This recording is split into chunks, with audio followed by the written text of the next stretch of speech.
하나님 말씀은 시편 78편입니다.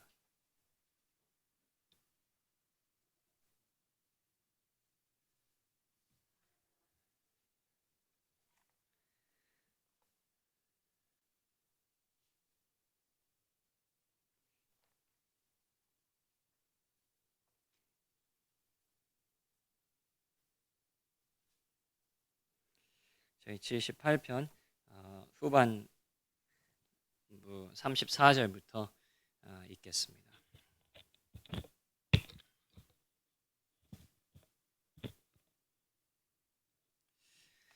78편 34절부터 읽겠습니다.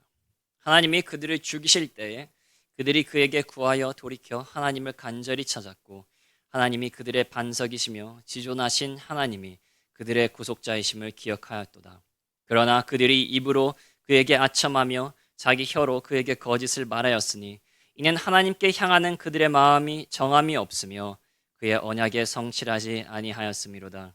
오직 하나님은 긍휼하심으로 죄악을 덮어주시어 멸망시키지 아니하시고 그의 진노를 여러 번 돌이키시며 그의 모든 분을 다 쏟아내지 아니하셨으니 그들은 육체이며 가고 다시 돌아오지 못하는 바람임을 기억하셨습니다.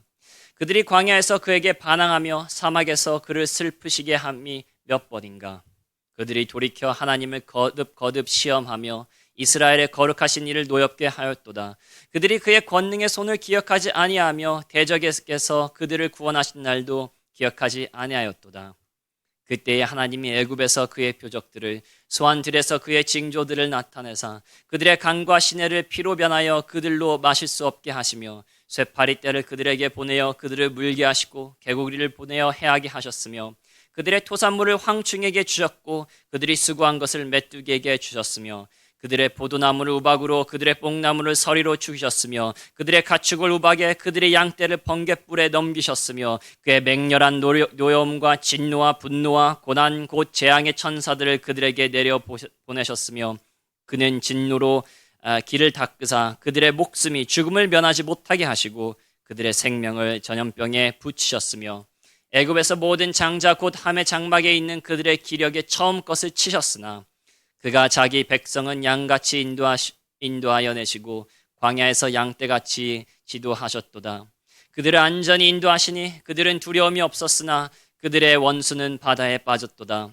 그들을 그의 성소의 영역 곧 그의 오른손으로 만드신 산으로 인도하시고 또 나라를 그들의 앞에서 쫓아내시며 줄을 쳐서 그들의 소유를 분배하시고 이스라엘의 지파들이 그들의 장막에 살게 하셨도다.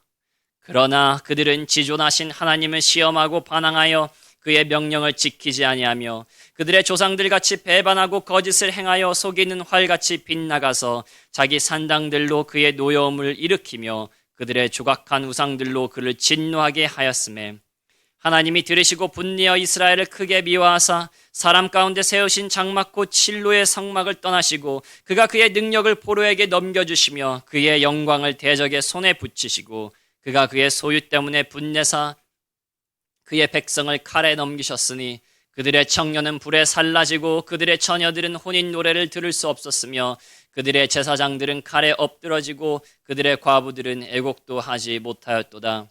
그때에 주께서 잠에서 깨어난 것처럼 포도주를 마시고 고함치는 용사처럼 일어나사 그의 대적들을 쳐 물리쳐서 영원히 그들에게 욕되게 하셨도다.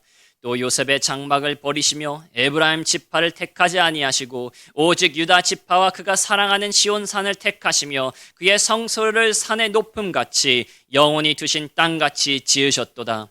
또 그의 종 다윗을 택하시되 양의 우리에서 취하시며 전양을 지키는 중에서 그를 이끌어내사 그의 백성인 야곱 그의 소유인 이스라엘을 기르게 하셨더니 이에 그가 그들을 자기 마음의 완전함으로 기르고 그의 손에 능숙함으로 그들을 지도하였도다. 아멘. 기도하시겠습니다. 하나님 아버지, 저희가 다시 한번 이 말씀 앞에 섭니다. 다시 한번 저희 안에 역사하시사 말씀을 전하는 자는 하나님의 능력 가운데서 말씀을 전하고 말씀을 듣는 자는 하나님의 능력 가운데서 말씀을 들을 수 있게 해주시고 하나님께서 오늘 저에게 하시고 싶으신 말씀 경고는 경고대로 위로는 위로대로 저희가 이것을 받아들이고 저희가 한 걸음 더욱더 하나님과 가까이 가는 이 시간 될 수 있도록 도와주시옵소서. 예수 그리스도의 이름으로 기도했습니다. 아멘. 좀 오늘은 이렇게 순서대로 이렇게 34절부터 이렇게 좀 한번 설명을 해드리겠습니다. 지난번에 78편 저희가 첫 부분을 이렇게 읽었는데 뒷부분 저희가 이어나가겠습니다. 저희가 이 시편 34절에서 첫째로 저희가 볼 수 있는 것은 바로 고난의 이유입니다. 고난의 이유입니다. 하나님께서 이스라엘에게 고난을 주시는 이유는 그냥 그들의 죄에 대한 심판이 아닙니다. 바로 그들이 34절에 써 있는 것처럼 그들이 돌이키고 하나님을 간절히 찾고, 그리고 35절 그들의 반석이시며 지존하신 하나님이 그들의 구속자이심을 기억할 수 있도록입니다.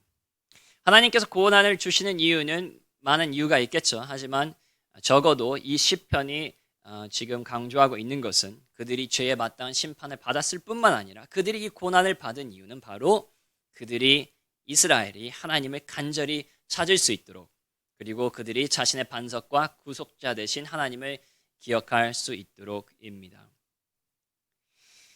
왜 이것이 필요합니까? 바로 아쉽게도 사람들은 죄성 때문에 저희가 즐거울 때, 저희가 잘 될 때에 하나님을 찾지 않기 때문입니다. 물론 저희가 입으로는 하나님을 찾고 교회도 나오고 그러지만 진짜 저희가 간절함, 저희가 하나님에 대한 절실한 마음은 어디에서 나오냐? 바로 저희가 고난을 받을 때입니다. 이것은 성경이 계속 이제 증언하는 것뿐만 아니라 저희가 저희 삶에서도 개인적으로 알 수가 있습니다. 저희가 언제 하나님을 진짜 간절하게 찾았습니까? 언제 하나님 진짜 목마른 사슴처럼 하나님을 찾았습니까? 저희가 잘 될 때, 행복할 때에, 저희 자녀들이 잘 되고, 그리고 물질이 풍부할 때, 그럴 때 그러지 않습니다. 언제 그렇습니까? 여기에 써 있는 것처럼 바로 고난의 때입니다. 그래서 하나님께서는 이스라엘 사람들, 자기의 택한 백성, 자신이 사랑하는 사람들을 왜 이렇게 고난을 주십니까? 아주 간단하게 그들이 하나님을 찾을 수 있도록입니다. 예를 하나 드리겠습니다. 지금 미국은 엄청난 기근을 겪고 있습니다. 한국 뉴스에서는 잘 보도가 안 되는 것 같긴 한데 지금 미국은 엄청난 기근을 겪고 있습니다. 여름이 본격적으로 오지도 않았는데 무려 42도까지 올라가는 도시가 있으며 49도까지 올라가는 그 나라의 지방들이 있습니다. 저희가 지금 30도만 돼도 좀 에어컨 써야 되고 그러는데 벌써 도시 자체가 42도가 넘는다고 합니다. 캘리포니아의 캐슬린 존슨 교수는 올해 기근이 1200년 동안의 최고 미국 기근이 될 수도 있다고 이야기하고 있습니다. 심지어 그리고 이런 상황에서 미국 50주 중에 하나인 유타 도지사는, 주지사라고 해야 되나요? 주지사는 올해 6월 4일에서 6일까지 이 기근을 멈춰달라고 자신의 주의 모든 사람들에게, 신에게 기도하라고 요구를 하였습니다. 어떤 종교가 되었던 신에게 기도하라고 요구를 하였습니다. 자, 제가 지금 무슨 말을 하고 있습니까? 평소에 그들이 하나님을 찾지도 않고 그리고 기억하지도 않고 따르지도 않지만 바로 어려움을 겪을 때 사람들은 비로소 하나님을 찾는다는 사실입니다. 하나님을 잊어버린 사람도, 하나님을 찾지 않는 사람도 언제 비로소 하나님을 찾느냐? 바로 고난이 있을 때입니다. 그리고 아쉽게도 죄성을 가진 저희는 고난이 있기 전에는 저희가 절실히 하나님을 찾지를 않습니다. 아쉽게도 이런 미국 사람들, 그리고 이 주지사하고 비슷하게 저희도 예의는 아닙니다. 저희도 똑같이 언제 간절해집니까? 언제 하나님을 기억하고 하나님께 부르짖습니까? 저희가 잘 될 때가 아닙니다. 오히려 저희가 고난을 당할 때, 그리고 어려움을 겪고 있을 때입니다. 이것만 저희가 잘 기억을 하면 저희가 고난의 때에 잘 견딜 수가 있습니다. 저희가 고난을 당할 때에 제일로 가지고 있는 큰 질문이라고 할까? 이것은 왜입니다. 왜 나는 그래도 하나님을 위해서 열심히 살려고 노력을 하고, 그리고 나는 이렇게 다른 사람들이 이렇게 날씨 좋을 때에 나아가가지고 자기 일을 하고 뭐 여행이나 다니고 그리고 세상 짓을 하는데 나는 그래도 여기 교회 와가지고 그래도 먼 데에서 오실 수도 있고 나는 그래도 여기까지 와가지고 하나님의 말씀을 듣고 하나님께 나아가려고 하는데 왜 나는 하나님께 더욱더 가려고 하고 더욱더 믿음이 있기 위해서 기도하는데 왜 하나님께서 나에게 고난을 허락하시고 그리고 다른 사람에게는 허락하지 않으신가? 왜 오히려 믿지 않는 자들의 자녀들은 잘 되고 왜 믿는 내 자녀들은 잘 되지 않을까 하고 고난 자체보다는 무엇이 어렵냐면 이 왜라는 질문입니다. 왜 하나님께서는 이런 걸 허락하시는가? 그래서 욥기도 이제 저희가 읽으면 계속 그 질문을 하고 있습니다. 왜 하나님께서 그래도 내가 물론 죄를 지었고 그리고 특별히 젊었을 때 내가 그렇게 하나님께 나아가지 못했지만 그럼에도 불구하고 내가 이렇게 열심히 하고 이렇게 의롭게 살려고 하고 하나님의 법도를 지키고 있는데 왜 하나님께서 나에게 이런 고난을 주시는가에 대한 그 질문이 오히려 그 고난보다도 더욱더 저희를 어렵게 합니다. 하지만 이 시편은 저희에 대해서 물론 그 질문에 대해서 많은 답변이 있겠지만 한 답변을 냅니다. 바로 이 고난을 하나님께서 저희를 허락하시는 이유는 무엇입니까? 저희를 미워해서가 아니라 바로 저희가 하나님을 잊어버리지 않고 저희가 하나님을 간절히 찾고 저희의 반석과 구속자 되신 하나님을 기억하고 생명을 얻을 수 있도록 하는 것입니다. 아쉽게도 다른 방법이 없습니다. 저희가 잘 될 때에도 하나님을 잘 찾으면 좋겠지만 죄로 물든 저희가 육신의 몸을 입은 저희가 잘 될 때에 하나님께 나아갈 수 있는 방법이 없다는 것입니다. 그래서 예수 그리스도께서도 육신을 입고 오셨을 때에 무엇을 통해서 순종을 배우셨습니까? 고난을 통해서요. 그러면 아니 하나님의 아들이신 예수 그리스도께서도 죄가 하나도 없으신 그분께서도 육신을 입고 오셨을 때에는 물론 그분의 육은 저희의 육하고 좀 다르죠. 왜? 죄가 없는 육이기 때문에. 그럼에도 불구하고 이 연약한 육신을 입고 오셨을 때에 고난을 통해서 순종을 배우신다면 그러면 저희는 고난의 수업 없이 저희가 하나님께 나아갈 수 있다고 생각하십니까? 절대 그렇지 않습니다. 그래서 하나님께서는 사랑하시는 자들에게 고난을 허락하시는 것입니다. 이 고난을 통한 생명, 저희가 하나님을 간절히 찾을 때만 하나님을 만나기 때문에 저희가 이 고난을 통해서 하나님을 찾고 하나님을 만나고 이 생명을 얻을 수 있도록 하나님께서 저희에게 고난을 허락하시는 것입니다. 그래서 저희가 고난을 당할 때에 이 생각을 계속 하였으면 좋겠습니다. 하나님께서 이 고난을 나에게 허락하시는 이유는 하나님께서 이 고통과 이 어려움을 허락하시는 이유는 물론 책임은 다 저에게 있습니다. 오해하지 마십시오. 하나님께서는 저에게 죄가 없는데 물론 이것은 이제 조금 해석을 잘 해야죠. 항상 저희의 개인의 죄는 아닙니다. 그죠? 미국이 지금 온난화 때문에 42도까지 되었고 그리고 많은 사람들이 이 더위 때문에 죽는 것이 다 그 죽는 사람의 개인의 죄는 아니겠죠. 하지만 저희가 인류로 보았을 때에 아담 안에 있는 인류로 보았을 때에 저희 사람들의 죄입니다. 인류의 죄입니다. 그래서 하나님께서는 어떤 경우에도 죄가 없는 것을 심판하시지 않고 하실 수가 없습니다. 공의의 하나님이시기 때문입니다. 그래서 저희가 겪고 있는 모든 일들, 저희가 갖고 있는 모든 아픔들, 고난들, 역경들 그것은 다 저희 인류의 죄의 결과입니다. 그럼에도 불구하고 하나님께서 그 고난을 허락하신 이유는 무엇입니까? 저희를 미워해서가 아니라는 소리입니다. 저희를 미워하고 하나님께서 막 저희를 혼내시기 위해서 그런 것이 아니라 아까 방금 전에 담임 목사님 말씀하셨던 것처럼 징계는 누구한테 주입니까? 아들들한테 주어지는 것입니다. 자녀들한테 주어지는 것입니다. 왜 그렇습니까? 저희는 이 몸을 입고 있을 때에는 어떤 경우에도 이 고난과 고통 없이는 하나님께 자연스럽게 나가지 않기 때문입니다. 지난번에도 이제 들으시지 않았습니까? 수요일 날에 오신 분들 무엇입니까? 저희는 자연스럽게 태어날 때부터 무엇이 있습니까? 하나님과 반대되는 것이 있습니다. 반항되는 것이 있습니다. 하나님을 미워하고 증오합니다. 그런 자들이 모든 일이 잘 될 때에 모든 일이 평화롭게 될 때에 그때야 하나님을 찾는다는 것은 불가능합니다. 불가능합니다. 어떻게든 아니요. 어떤 사람도 고난을 통하지 않고는 하나님께 나아갈 수가 없습니다. 위인전, 그래서 저는 위인전 읽는 것을 많이 추천하는데, 위인전 읽으시면요, 그렇게 위대한 분들은 어떻게 해서 거기까지 올라가니까 다 고난을 통했습니다. 고난입니다.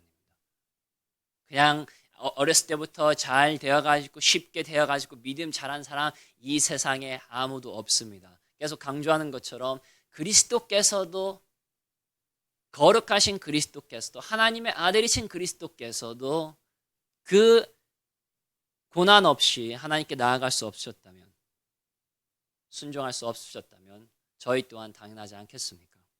그래서 구원의 확신이 있으신 분들은 고난을 당할 때에 하나님의 사랑을 의심하지 마시고, 하나님께서 이 고난을 통하여 저희를 더 정결케 하시고, 그리고 저희가 다시 하나님을 찾고 다시 간절해지기를 바라시기 때문에 이런 것들을 허락한다는 것을 기억하시길 바랍니다. 고난이 올 때, 그리고 항상 올 겁니다. 잘 될 때도 옵니다. 힘들 때는 더 힘들 때도 있습니다. 바닥에 쳤다고 생각하는 순간 더 바닥이, 그런 말 하지 않습니까? 바닥을 쳤다고 생각하는 순간 지하 1층이 있다, 그런 말이 있습니다.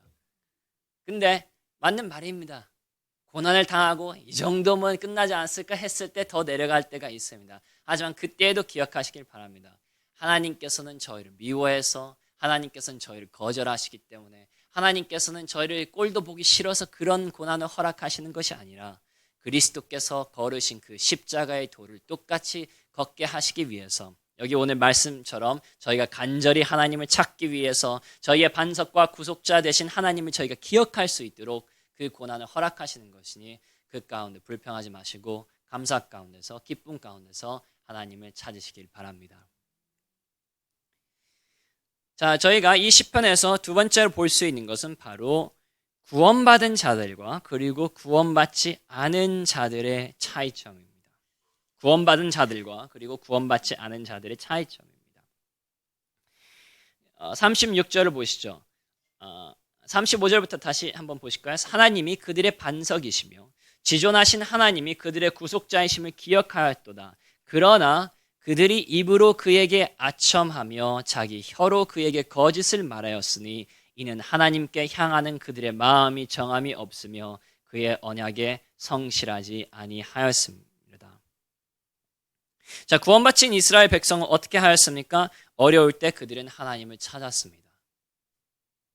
아까 저희도 미국 주지사에 대해서 이야기했는데, 어려울 때에 하나님을 찾는 것은 하나님의 구원을 받았다는 증표가 절대로 되지 않습니다. 그것은 하나님을 믿지 않는 사람도, 하나님을 욕하는 사람들도, 하나님이 원하시는 모든 법도 어긋나는 일을 하는 사람들도 충분히 어려우면, 다른 옵션이 없으면 하나님을 찾게 됩니다. 가끔씩 저희가 혼란스러워하는 것이 있습니다. 저희가 어려울 때 하나님을 열심히 찾습니다. 열심히 기도합니다. 열정적으로 기도하고 하나님의 구원을 얻을 때도 있습니다. 그것이 하나님의 자녀가 되었다는 증표라고 생각할 수 있지만 그것은 구원의 증표가 아닙니다. 왜냐하면 이스라엘도 그것을 똑같이 하였기 때문입니다. 36절에 다시 한번 보시면 그들이 입으로 그에게 아첨하며 자기 혀로 그에게 거짓을 말하였다고 합니다. 무슨 소리입니까? 바로 마음은 없이, 행동도 없이 말로만 하나님을 찾았다는 것입니다. 진정한 회개가 없었다는 것입니다. 회개는 제가 자주 설명하는 것처럼 돌아선다는 것입니다. 그래서 히브리어로는 뭐하냐면 길 가다가 거기에서 다시 돌아서는 것과 그리고 회개한다는 것과 똑같은 단어입니다. 그래서 엄밀히 말하면 저희가 회개라고 쓰는 단어는 그들이 잘 이해하지 못하는 단어입니다. 무엇이냐? 돌아선다. 한쪽으로 죄를 짓고 있는데 거기에서 돌아서는 게, 이것이 바로 회개라는 것입니다. 그래서 저는 이제 이스라엘의 행동이 무엇과 제일로 비슷하다고 생각하냐면, 바로 아이가 무엇을 잘못하였을 때, 엄마 아빠 선생님 잘못했어요, 용서해 주세요, 다시는 하지 않을게 하면서 빌지만 행동을 고치지 않는 모습, 이 모습이 제일로 가깝지 않는가 생각됩니다. 그때에 아이는 웁니다. 그때의 아이는 빕니다. 그때 싹싹 빌 수도 있고 울 수도 있고 막 눈물이 흘릴 수도 있습니다. 엄마 잘못했어요. 엄마 내가 다시는 하지 않을게요. 제가 너무나도 나쁜 아이예요. 진짜 엄마 마음을 이렇게 아프게 해서 너무나도 죄송해요. 하지만 그 순간이 지나고 나서는 어떤 일이 일어나죠? 다시 똑같이 행동을 합니다. 이런 것처럼 이스라엘 사람들도 말로는 회개하지만, 회개라는 말로는 다시 한번 여기서 뭐라고 써있냐면 말로 회개했다는 게 아니라 아첨하였다고 합니다. 거짓을 말하였다고 합니다. 어떻게 보면 무서운 말입니다. 저희가 행동 없는 말로만 하는 고백을 할 때에는 그것이 무엇입니까? 그것은 회개하고 전혀 상관이 없는 무엇입니까? 아첨입니다. 하나님 앞에서 혀로 거짓말하는 것입니다. 그래서 회개라는 것은 함부로 하는 것이 안 좋다고 생각합니다. 무슨 친구한테 친구 발을 밟았는데 아이고 미안하다 이렇게 하나님께 회개하는 것은 제가 볼 때는 별로 옳지 않다고 생각합니다. 회개한다는 것은 진짜 고백은 무엇이냐? 저희가 계속 들은 바와 같이 진짜 내가 죄인됨을 제가 인정하고 그것을 내가 깨닫고 그리고 내가 그것을 고치고 싶은 그 열망이 있을 때에 내가 그것 때문에 고난을 받기 때문에 고치려고 하는 것이 아니라 그 죄 자체가 너무나도 흉측하기 때문에 그 죄 자체를 너무나도 미워하기 때문에 하나님께서 그것을 미워하는 마음을 주셨기 때문에 하나님 제가 이것을 회개합니다 하는 그 고백이 올바른 고백이지 저희가 친구를 밟은 것처럼 아니면 하나님께서 주시는 그런 고난 때문에 회개하는 말을 가볍게 하는 것은 저희가 조심해야 된다고 생각을 합니다. 이스라엘 사람들이 바로 그랬다는 거죠. 그들이 고난을 당했을 때 하나님의 심판을 받았을 때는 그들이 진짜 죽자 살자 무릎 꿇고 하나님께 금식하면서 하나님께 기도하며 하나님 저희 도와주세요. 하나님 저희가 잘못했습니다. 하나님 저희가 다시는 죄를 짓지 않겠습니다. 하지만 또 하나님께서 뭐합니까? 그들의 죄를 덮어주시고 38절에 뭐라고 써 있습니까? 오직 하나님은 긍휼하심으로 죄악을 덮어주시며 멸망시키지 아니하고 그의 진노를 여러 번 돌이키시며 그의 모든 불을 다 쏟아내지 아니하셨으며 그들이 육체이며 가고 다시 돌아오지 못하는 바람인을 기억하셨습니다. 저희의 연약함을 기억하시고 저희의 고통을 기억하시고 그리고 하나님께서 저희의 죄를 덮어주셨는데 이스라엘 백성이 무엇을 하셨습니까? 바로 그 고난이 없어지고 그 심판이 없어지자마자 그 어려움이 없어지자마자 또다시 죄를 지었다는 것입니다. 이것은 회개가 아닙니다. 이것은 그냥 내가 처한 어려운 상황에서 나오려고 하는 아첨과 거짓이지 진정한 회개가 아닙니다. 바로 이것이 구원받지 않은 자들의 특징입니다. 물론 특징이 많겠지만 그래도 오늘 본문이 말하고 있는 구원받지 않은 자들의 특징입니다. 어려울 때는 하나님께 나아갑니다. 용서를 구합니다. 다시는 그런 죄를 짓지 않겠다고 선언합니다. 심지어 세례받을 때 자신이 세상에 죽었고 이제는 오직 주 예수 그리스도만을 따르겠다고 약속합니다. 하지만 그들의 삶은 똑같습니다. 죄에서 돌아서지 않습니다. 37절에 써 있는 대로 그들의 마음에는 정함이 없습니다. 그의 언약, 하나님과 맺은 그 언약에 성실하지 않습니다. 그들은 세상과 하나님 사이에 왔다 갔다 합니다. 하나님께서 심판하지 않으실 때는 세상에 붙었다가 그리고 하나님께서 심판하실 때는 다시 한번 하나님께 나아가서 싹싹 빕니다. 그리고 하나님께서 저희의 죄악을 덮어주실 때에 다시 세상으로 돌아갑니다. 중요한 것은 이것입니다. 이 사람들이 어디에 있습니까? 바로 교회에 있습니다. 밖에 있는 사람들 하나님 찾지 않습니다. 하나님과 언약 맺지 않죠.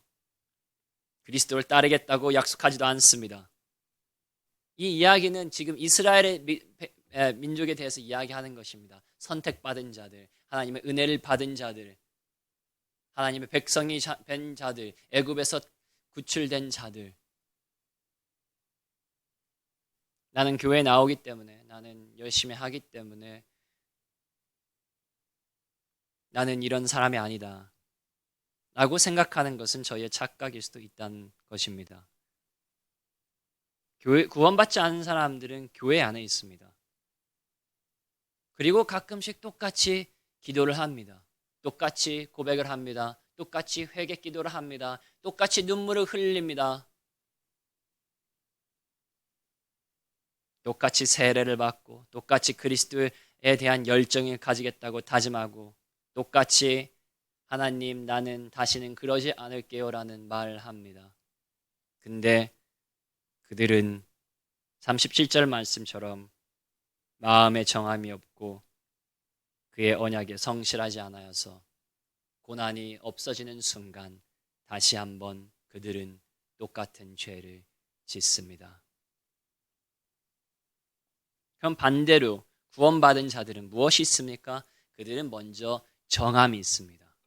정함이라는 것은 그냥 말대로 정한다는 것입니다. 확고한 정함이 있습니다. 선택을 하였다는 소리입니다. 그들은 세례를 분위기에 밀려서 아니면 감정 때문에 그들은 한 것이 아닙니다. 내 목숨은 이제 완전히 그리스도의 것이다 라고 마음을 정했습니다. 그래서 세례를 받는 것입니다.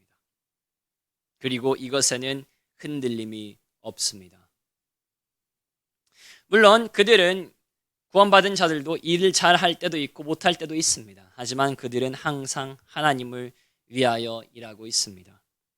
그들은 하나님을 향해서 달려갈 때도 있고 그리고 걸어갈 때도 있고 심지어 기어갈 때도 있고 가끔씩은 너무나도 천천히 기어가기 때문에 멈춰 있는 것처럼 보일 때도 있습니다.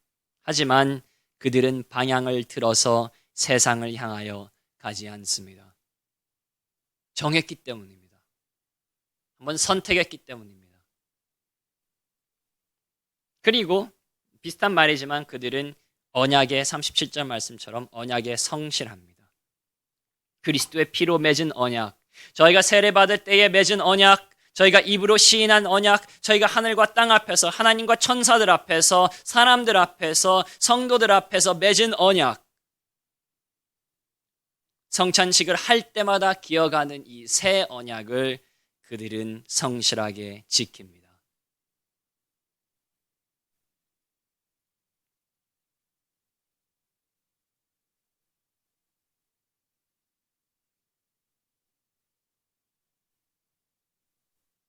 이 언약을 지키기 위해서 초대교인들은 무엇을 하였습니까? 바로 그들은 핍박당하고 고난을 당하였습니다. 초대교인들이 어떻게 이제 심판을 보통 받았냐? 물론 이제 몇백 년 동안 그들이 이제 이렇게 핍박을 받았기 때문에 딱 트집 꼽아서 항상 이랬다 이러지는 못하지만 적어도 제가 어느 부분에서 역사책에서 본 부분들이 이렇습니다.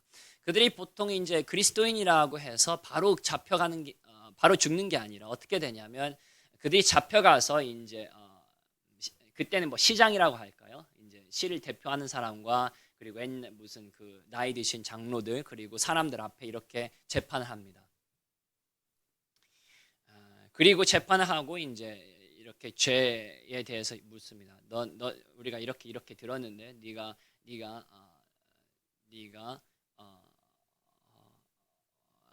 우리 가이사 요즘엔 시저라고 많이 하죠. 그러니까 가이사를 네가 배반하고 우리의 왕인 가이사를 배반하고 네가 그리스도를 왕으로 삼는다고 들었다.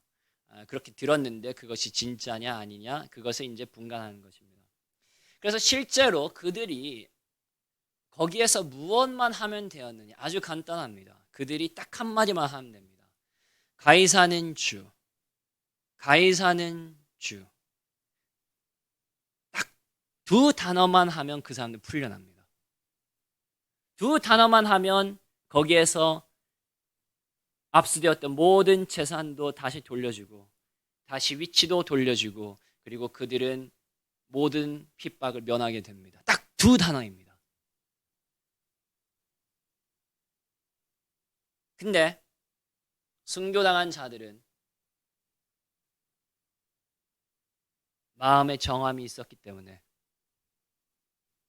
순교당한 자들은 그 언약에 성실하였기 때문에, 다른 두 단어를 말합니다. 그리스도는 주. 그리스도는 주. 말 한마디만 하면 자기의 모든 것을 구원받을 수 있고 자기의 생명도 건질 수 있지만, 그들은 구원받았기 때문에, 그리스도의 피로 씻겨졌기 때문에, 그들은 마음에 정함이 있고 그들이 세례받았을 때 하였던 언약은 헛된 것이 아니었기 때문에 그들은 그리스도는 주, 이 두 단어들을 말하고 십자가에 못 박히고 불로 태워지고 사자들에게 창자가 뜯겨서 죽임을 받았습니다. 이것이 구원받은 자들입니다. 꼭 맨날 막 눈물을 질질 흘리면서 내가 하나님께 큰 소리로 기도해야 구원받는 거 아닙니다. 그게 나쁘다고 하는 것이 아닙니다. 그게 좋을 수도 있고 할 필요가 있을 수도 있겠죠. 하지만 중요한 것은 본질은 무엇이냐. 본질은 저희가 어려울 때, 고난당할 때 하나님께 나아가가지고 저희가 구원해달라고 하는 그것이 본질이 아닙니다. 본질은 바로 마음의 정함, 세례받았을 때 그리스도와 함께 맺은 그 새 언약을 성실하게 지킴, 이것이 그리스도인의 본질입니다.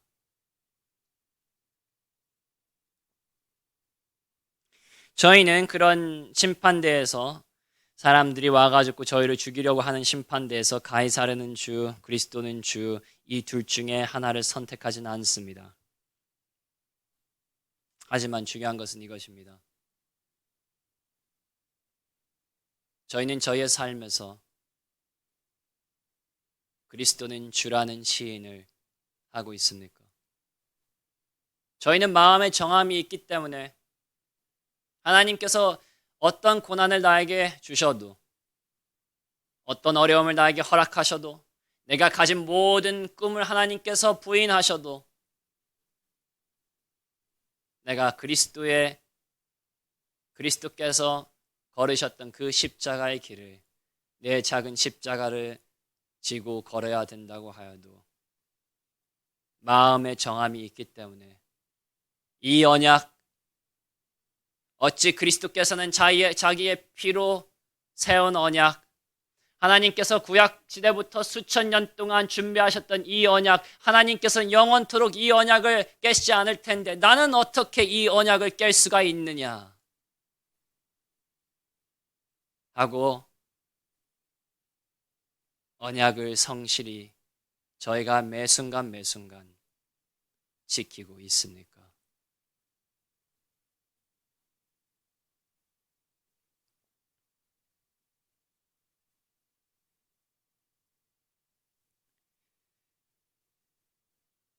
세 번째, 제가 한번 보고 싶은 부분은 왜 하나님께서는 이렇게 이스라엘 민족에서 진노하셨는지에 대한 이유입니다.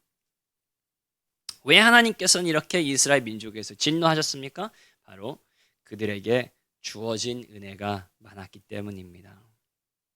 그들에게 주어진 은혜가 많았기 때문입니다. 43절부터 55절까지는 무엇을 계속 하나님께서 말씀하시냐면 애굽에서 그들에게 주셨던 은혜에 대해서 이야기하십니다.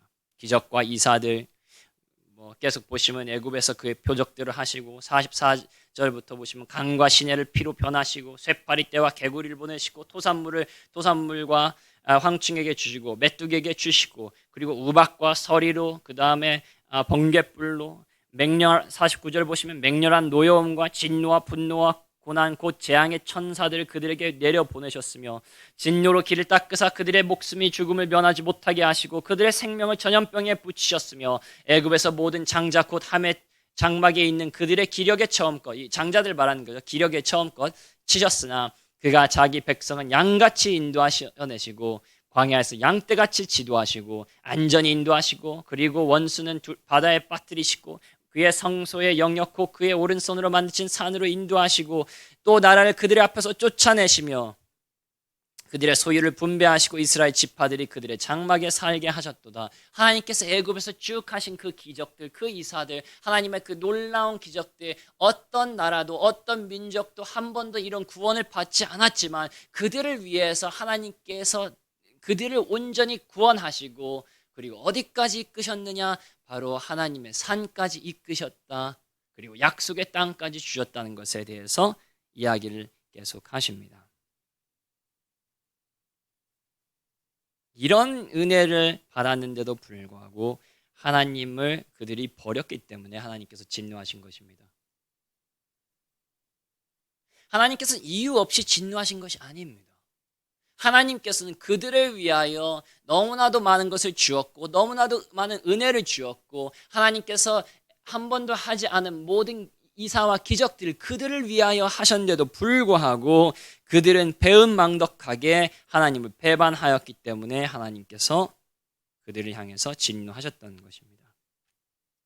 그래서 하나님께서는 어떤 재앙들을 그들에게 내리셨습니까? 56절에서 보시죠.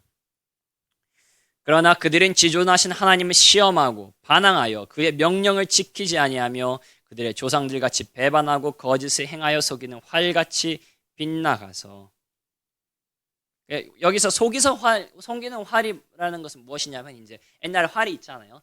활을 이렇게 해가지고 이렇게 보면 이제 그냥 빤듯하게 가야 돼요. 근데 이제 이스라엘은 뭐냐? 속이는 활 같다 이거예요. 이렇게 해가지고 하나님께서 좋은 데를 쏠려고 하는데 이스라엘 활은 항상 거기를 맞추지 않고 이상한 데로 간다는 것입니다. 이거에 대해서 이제 이야기하는 것입니다. 그들은 속이는 활같이 배반하고 신뢰할 수 없는 그런 자들입니다. 58절 자기 산당들로 그의 노여움을 일으키며 그들의 조각한 우상들로 그를 진노하게 하였으며 하나님이 들으시고 분내어 이스라엘을 크게 미워하사. 자, 하나님께서 언제 이스라엘을 크게 미워하십니까? 하나님을 배반할 때입니다. 하나님을 배반하기 전에는 죄가 없을 때는 하나님께서 절대 심판하지 않으시지만 언제 하나님께서는 심판을 하십니까? 이렇게 많은 은혜, 이렇게 많은 기적, 이렇게 많은 긍휼을 줬는데도 불구하고 그들이 하나님을 배반할 때입니다. 그래서 60절 사람 가운데 세우신 장막 곧 실로의 성막을 떠나시고 여기에서는 이제 60절부터는 실로에서 엘리 제사장의 그때부터 이제 법궤를 그들이 블레셋 사람들에게 잃어버리고 그리고 하는 이 과정을 이야기하는 것입니다. 그래서 사람 가운데 세우신 장막 곧 실로의 성막을 떠나시고 그가 그의 능력을 포로에 넘겨주시며 그의 영광을 대적의 손에 붙이시고 여기서 능력과 영광은 그냥 두리뭉실한 것보다도 이제 법궤에 대한 이야기입니다. 그래서 이제 실로에서 그들이 법궤를 잘못 가지고 나가는데 그 법궤가 블레셋 사람들에게 넘겨진 것에 대해서 이야기합니다.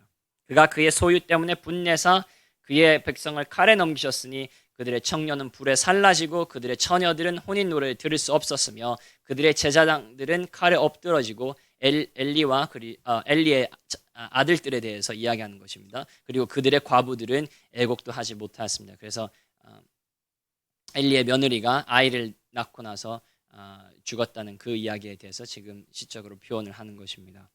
그래서 하나님께서는 무엇을 하십니까? 그들이 반항하고 명령을 지키지 아니하고 그들이 하나님께 거듭 심판하였을 때에 이 모든 은혜를 그들이 배은망덕하게 갚았을 때에 하나님께서는 그들을 심판하십니다. 그리고 저희는 이 이스라엘을 볼 때 어떻게 생각합니까? 당연한 거 아니야? 저희가 이스라엘이 이렇게 심판을 받았을 때 여러분 안에서 막 분노가 일어납니까? 아니 하나님께서 어떻게 그렇게 하실 수가 있습니까? 아니 어떻게 그렇게 불공평하게 하실 수 있습니까? 라는 마음 듭니까? 전혀 안 들죠. 당연한 아니 이렇게 많이 기적과 이적들을 받았는데도 불구하고 그렇게 하나님의 구원을 받았는데도 불구하고 이스라엘이 이렇게 하나님께 반항했으니 당연히 이런 심판을 받는 거지 라고 저희는 생각합니다. 마태복음 말씀도 저희가 비슷하게 생각합니다. 한번 11절 보시죠. 11장 마태복음 11장입니다. 11장입니다. 마태복음 11장입니다. 마태복음 11장 20절에서 24절 보시겠습니다. 마태복음 11장 20절에서 24절입니다. 예수께서 권능을 가장 많이 행하신 고을들이 회개하지 않으심으로 그때에 책망하시되, 여기서 권능이라는 것은 그 기적과 이사를 대해서 이야기하는 것입니다. 화 있은진적 고라시나 화 있은진적 베세데야, 너희에게 행한 모든 권능을 두로와 시돈에서 행하였다면 그들이 벌써 베옷을 입고 제에 앉아 회개하였으나, 두로와 시돈은 매우 악한 그런 도시였습니다. 네, 그래서 너희들보다 훨씬 악한 도시들, 훨씬 악하다는 거 아니에요. 악하다고 사람들이 생각하는 그런 도시들도 너희들이 본 기적을 보았다면 벌써 베옷을 입고 제에 앉아 회개하였을 것이라고 그리스도는 말씀하십니다. 내가 너희에게 이르노니 심판날에 두로와 시돈이 너희보다 견디기 쉬우리라. 가버나움아, 내가 하늘에까지 높아지겠느냐? 음부에까지 낮아지리라. 내가 행한 모든 권능을 소돔에서 행했더라면, 그렇게 악했던 소돔, 그 불과 유황불에 망했던 그 소돔도 이 모든 권능들을 보았더라면 그 성이 오늘까지 있었으리라. 내가 너희에게 이르노니 심판날에 소돔 땅이 너보다 견디기 쉬우리라 하시니라. 그리스도께서 지금 무엇에 대해서 이야기하십니까? 아니, 내가 이렇게 많은 기적들을 하였는데, 세상이 시작했을 때부터 일어나지 못한 그런 일들을 내가 너희들 앞에서 수없이도 행하였는데도 불구하고 너희들이 안 믿으니 그 진노가, 하나님의 진노가 너희들에게 있을 것이다. 이런 기적과 이사들이 소돔에게 있었다면, 이렇게 말하는 건 두로와 시돈에게 있었던 그렇게 흉측한, 저희가 생각할 수 없는, 아니 천사들이 가가지고 그렇게 롯의 집에 있을 때에 그 도시의 남자들이 와가지고 그렇게 흉측한 짓을 하려고 했던 그런 도시의 사람들도 이 기적들과 이사들을 보면 그때에 회개했을 것이다. 베옷을 입고 제에 앉아 회개했을 것이다 라고 그리스도가 책망하시는 것입니다. 그리고 이 유대인들에게 어떤 일이 일어났습니까? 기원 70년에 로마 군인들이 와가지고 다 그들을 죽였죠. 성전은 완전히 폐허가 되었고 이스라엘 나라는 완전히 멸망하여서 세계 뿔뿔이 흩어졌다가 1900년 후 하나님의 은혜로 다시 돌아왔습니다. 자, 이 이야기를 읽을 때요, 유대인 하나님께서 너무하시다, 그리스도께서 너무하시다, 아니 그리스도께서 아무리 그래도 그지 어떻게 이런 심판을 내리실 수 있을까라고 생각하신 분 있습니까? 없죠. 아니 그렇게 많은 기적과 이적을 보았는데, 그렇게 죽은 사람이 일어나는 것도 보고, 그렇게 태어났을 때부터 장님인 사람이 눈이 열리고 수만 명의 사람들이 귀신이 쫓기고 그 모든 병이 고쳐지고 역사상 한 번도 일어나지 않은 그 모든 일들이 그들 앞에서, 눈앞에서 바로 그들이 보았는데도 불구하고 그들이 그 하나님의 모든 은혜를 무시했으니 당연히 그들은 심판받아야 되지 라고 다 저희는 생각할 것입니다. 공평하다고 저희는 다 생각합니다. 그렇다면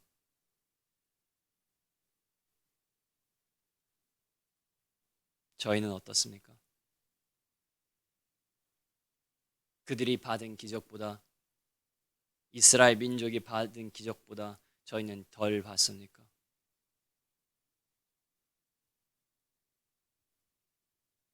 그리스도의 피가 그들을 위해서 흘려졌습니까? 저희를 위해서 흘려졌습니까? 하나님께서는 그들에게 육적인 그리고 신비적인 모든 것들을 보여줬지만 저희에게는 영적 기적과 영적 구원을 주셨습니다. 그들을 애굽에서 건져냈지만 저희는 사단의 나라에서 건져내셨고, 그들이 본 그 어떤 것보다도 더 귀중한 예수 그리스도를 저희를 위하여 보내주셔서 저희를 구원하시고 저희를 이끌어 가십니다.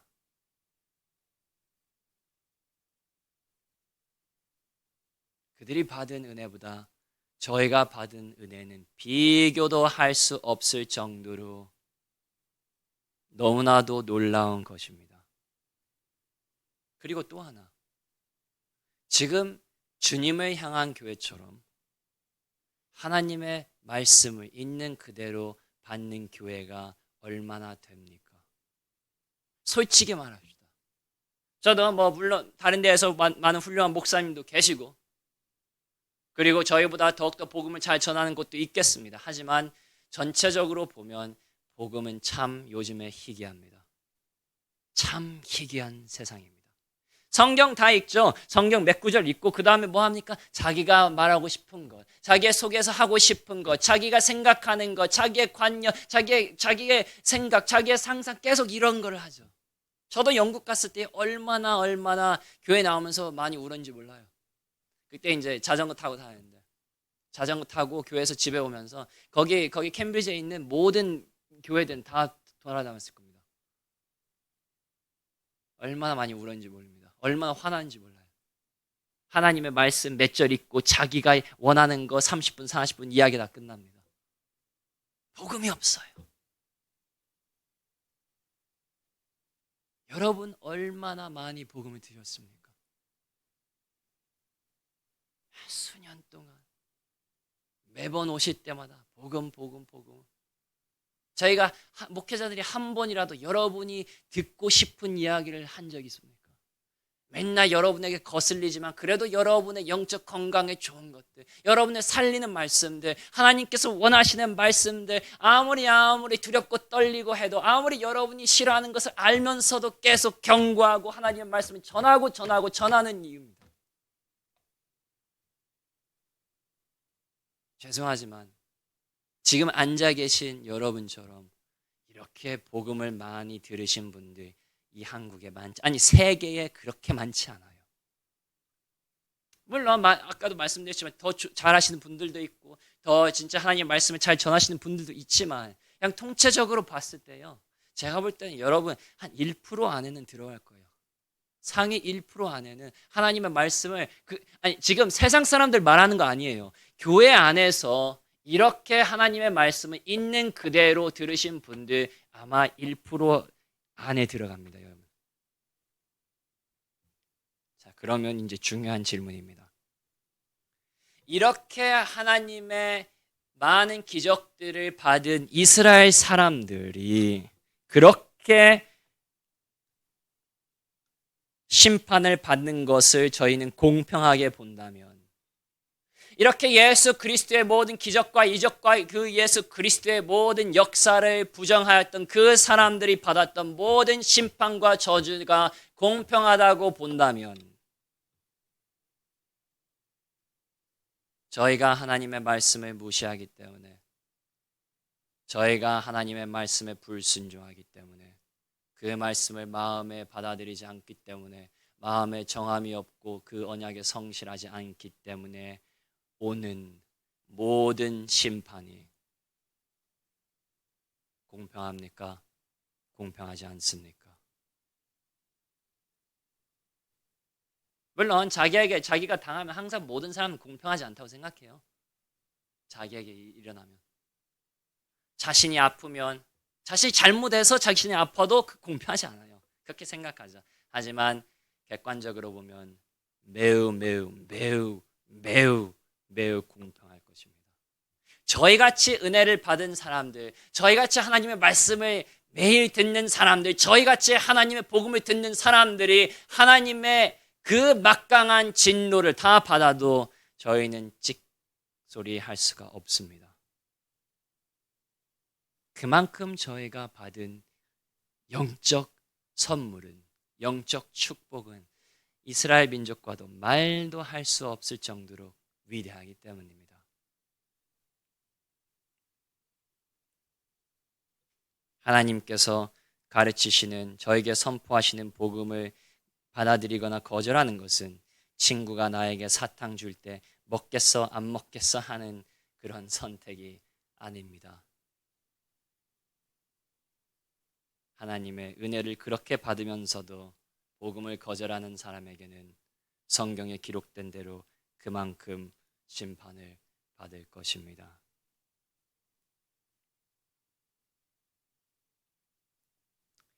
마지막으로 제가 말씀드리고 싶은 부분은 66절에서 72절로 있습니다. 66절에서 보시면 65절 보시면 뭐라고 써 있습니까? 그때에 자, 그래서 64절에는 그들의 제사장들은 칼에 엎드러지고 그들의 과부들은 애곡도 하지 못하였는데, 그때에 바로 이스라엘 자손들이 심판을 받을 때에, 그때에 주께서 잠에서 깨어난 것처럼 포도주를 마시고 고함치는 용사처럼 일어나사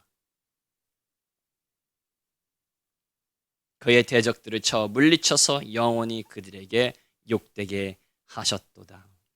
66절에서 72절은 무엇을 말하는 것이냐? 다윗에 대해서 이야기합니다. 다윗을 통하여 하나님께서 그렇게 심판받고 있는 이스라엘을 구원하셨다는 것입니다. 물론 이것은 그리스도께서 저희를 죄에서 건져내실 것을 미리 말하는 것입니다. 다윗에 대해서도 말하지만 다윗의 후손인 그리스도께서 하실 것을 미리 예언하는 것입니다. 하지만 제가 강조하고 싶은 것은 이것입니다. 그때에 무슨 소리입니까? 바로 이 일, 하나님께서 저에게 주시는 구원, 이스라엘에게 주신 구원은 매우 갑작스러운 일이라는 것입니다. 하나님께서는 갑자기 일어난 사람처럼 술 취하다가 갑자기 고함치며 용사처럼 일어난 용사처럼 자신의 백성들을 구원하십니다. 이스라엘 민족이 회개하고 있었을 때가 아닙니다. 다시 하나님께 돌아왔을 때가 아닙니다. 하지만 그때에 하나님께서는 그들이 겪고 있는 공평한 심판 가운데서도 그들을 구원하십니다. 이것이 하나님께서 보통 일하시는 일입니다. 저희는 생각할 때 1, 2, 3, 4, 5, 6 이렇게 딱딱딱 우리가 하면 하나님께서 우리를 그때 만나시겠지, 하나님께서 저희를 도와주시겠지, 그렇게 생각하지만 하나님께서는 그렇게 잘 저희를 만나주시 않습니다. 저희가 기대하지 않을 때에 제사장들은 칼에 엎드러지고 과부들은 애곡조차 못할 때에, 바로 그때에 다윗을 보내신 것처럼 저희가 예상하지 못할 때에 저희를 구원하십니다. 생각해보면 사울뿐 아니라 모든 사도들은 그렇게 하나님을 만났습니다. 사울도 다메섹을 갈 때에, 하나님이 기대하지 않았을 때에, 그리스도를 찾고 있지 않을 때 그때에 만났습니다. 마태는 세일을 하다가 나라를 팔아먹고 있다가 속된 말로 해서 자신의 이웃을 도둑질하는 그때에 바로 그리스도를 만나고, 베드로와 요한과 그들의 형제들은 물고기를 잡다가 그리스도를 만나고, 나다니엘은 무화과 나무 밑에 있다가 그리스도를 만났습니다. 저희가 많은 위인전을 보면 많은 성도들도 그렇게 회심을 하였습니다. 기대하지 않을 때에, 하나님을 찾지 않을 때에, 하나님의 심판 아래 있을 때에, 바로 그때에 그들은 회심하였습니다. 저는 구원을 받기 위한 준비 작업이 필요하지 않다는 말은 아닙니다. 아무것도 안 하고 있는데 내가 마음대로 살고 있는데 하나님께서 저희를 그때에 만나주신다라는 소리를 하고 있지 않습니다. 그리스도께서는 구원받지 않은 자들에게 회개하라고 명령하시고 그 말씀을 하시기 위해서 이 땅에 오셨습니다. 하지만 내가 회개하고 내가 열정을 내고 내가 열심히 하고 내가 기도해서 그때에 하나님께서 저희를 만나 주시는 것이 아닙니다.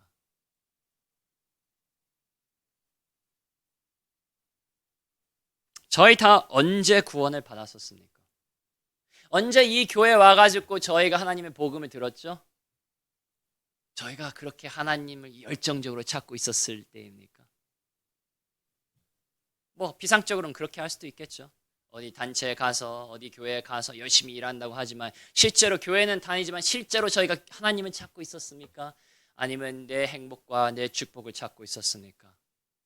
신비주의에 빠져서, 물질주의에 빠져서 내 생각, 내 가족, 내 물질, 내 미래, 내 꿈들, 그것을 계속하면서 하나님의 이름을 사용하지만 오히려 하나님을 헛되게 하고 하나님의 이름을 먹칠하는 그 모든 것들을 하고 있었을 때에, 하나님이라는 이름은 쓰고 내 자신을 하나님으로 여겼을 때에, 솔직히 말해서 저희 모두 다 그때에 하나님을 만나지 않았습니까? 그때에 이 교회에 와서 복음 듣지 않았습니까? 그때에 하나님께서 저희를 긍휼하게 여기시지 않았습니까? 저희가 막 열심히 거룩하고 살 때에, 저희가 하나님을 위해서 막 열정을 가지고 올바르게 살 때에, 그때에 하나님을 만났으니까. 다 저희 사울처럼 그런 경험하지 않았으니까 내가 하나님을 위해서 열정과 열심과 내가 하나님을 위해서 이렇게 하고 내가 내 의로움을 세울 수 있다고 생각하는 그때에 저희가 정반대 길로 달려가고 있을 그때에 하나님께서는 저희를 만나지 않으셨습니까? 하나님께서는 자주 이렇게 일하십니다. 왜 그렇습니까? 바로 구원은 다른 것도 그렇지만 구원은 저희의 손에 있지 않다는 것을 보여주시기 위해서입니다. 구원은 사람의 노력과 사람의 원대로 되는 것이 아니라 하나님의 선택하심에 있다는 것을 저희 계속 베드로전서도 저희 배웠지만 하나님의 미리하심과 크신 긍휼에 있다는 것을 하나님께서 말씀하시는 것입니다. 저희의 열심, 저희의 노력 그것 때문에 구원받는 거 아닙니다. 물론 열심이 필요합니다. 노력이 필요합니다. 회개가 필요합니다. 정함이 필요합니다. 하지만 그것 저희의 힘으로 하는 것이 아니라 언제 하나님께서 그 힘을 주시냐 기대하지 못할 때에 심판받을 때에 저희의 죄로 인해서 저희가 나락으로 떨어졌을 때에 지하 1, 2층이 아니라 한 10층까지 내려갔을 때에 그때 하나님의 크신 긍휼이 저희를 잡으셔서 그때에 저희를 그리스도에게 다시 한번 이끌어 가십니다. 희한한 시편이지 않습니까?